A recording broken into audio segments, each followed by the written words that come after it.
Welcome at the World Port Hackathon 2016. My name is Dortland. I'm a journalist from the Netherlands, from Rotterdam. And as we said in the talk earlier, this is a very interesting place where we are. Can you explain a bit about the RDM where we are? Yeah, it's a very interesting place. There's a lot of startups working here with several innovation programs in several cooperations with the Port of Rotterdam, with also some subsidy partners. And it's an old wharf where we used to build submarines. So this is an old submarine wharf which is now being used as a very innovative place to help startups do innovative things with drones, 3D printing, or whatever you can imagine. It's amazing. You feel the spirit. You see people working everywhere, and downstairs are, I think, about 50 people hacking for these 2 days. Dennis, why are you here? I'm here on behalf of Portbase, and as I said before in my introduction, Portbase has established the paperless port, or helped establish the paperless port. We really have pictures of people who used to work in all of the logistical processes with papers lining up to over their heads, and now it's all gone because of information exchange, digital information exchange. But we have even more ambitions. We want to have better decisions where and how to move our transports. You know, we can do more by rail and barge because it's better for the environment than it is by truck. But you still have a deadline in which you would need to have the goods on the end point. So there's a lot of things involved where you need to share more information even faster. And that's why we're here. Because we believe that these young people have a lot of skills to challenge us, you know, the established party in the port, to do good stuff. And we try to help there. Yeah.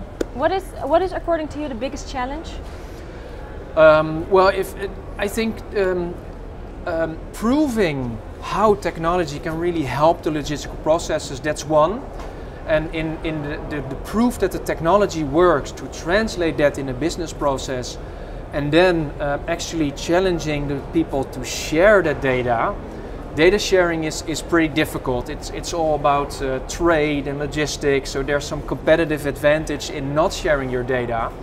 So that doesn't help in getting the data open. And luckily not all data needs to be open, but it needs to be shared with those people depending on that information. When is the terminal free? When are the goods leaving, and where are the dangerous goods? That's also for safety things that you need to know.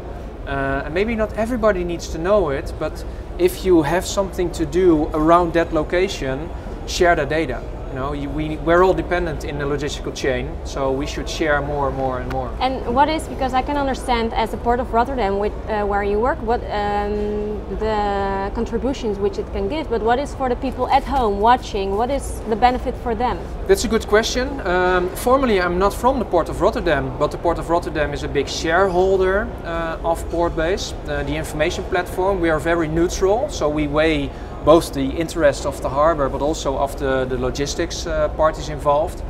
And for the people at home, if there's a lot more real-time information that's shared, not only the logistical companies can make better decisions how to get the goods there on time, within budget, with as less CO2 footprint as attainable.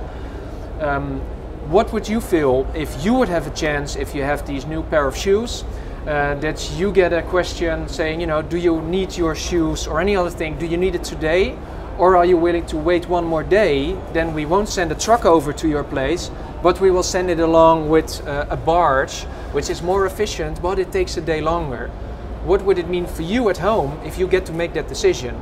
But also other things. You want to know where your goods are being shipped any time of the day. If you just bought a bottle of wine or an expensive bottle of whiskey, maybe you want to track the temperature of that bottle during the entire trip because, you know, you spend a lot of money on your bottle. You would like to have access to that information, but there's so many people involved in just that one bottle of whiskey that you need to have this information transparent over the entire chain. What is if you can bring us back to, I think, 5 years in advance, what would be the biggest dream to accomplish?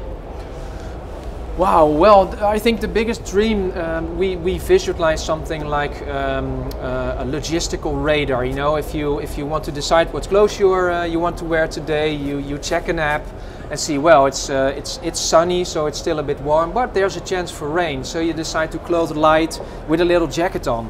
Well, we should have something for logistics as well. You know, what's the logistics temperature going to be today? Is it going to be crowded? Can I wait a day, because then, you know, it'll be cheaper, less congestion, less risks.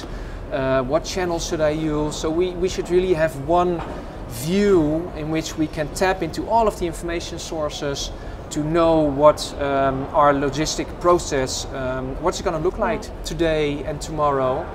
And that way we can balance everyone's needs within the chain, from both the customer that wants to ship goods, from the guys that actually ship their goods, to the end consumer who says, well, bring it to me at this and that time because I need it for my factory or for my home or whatever. Yeah, I think because we have a lot of, as you said, young people here working on these challenges, and I think we have a lot of young people watching also today. And what would be, how long do you do this work? No. I've started here a couple of months ago. I've been IT for well, quite a lot longer already, but specifically here in the marine industry for about half a year now. What is somebody who's still studying or is still not there yet? What made you think? What would be the reason to go into this industry? Well, myself, I was born in Rotterdam. So if you're born in Rotterdam, then you cannot ignore the ports. It's just there, and it's impressive. If you're a tourist in your own city, and you go on a speedo trip, you just see the amazing scale of the business. And if you look at what Rotterdam in this very small country means for Europe and the amounts of cargo that's being transferred. But you also understand the footprint of all of that information, economical, but also for for sustainability, for the environment. There's really a lot of things going on here. A few months ago, I visited another innovation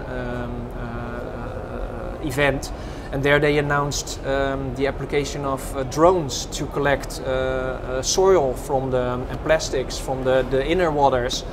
You know, those are just cool things to do in a dynamic environment, which matters. So, and there's really a lot of things to do, from merchant to technology. So I would say, just being new in this sector, that it really has a lot of appeal, no matter what business or education you're in. And as you said, I think the nicest thing is that it matters. You can actually contribute and make a difference. It matters. It matters a lot. Thank you very much for your time. Have fun today. I sure will. Good luck as well. Thank you very much.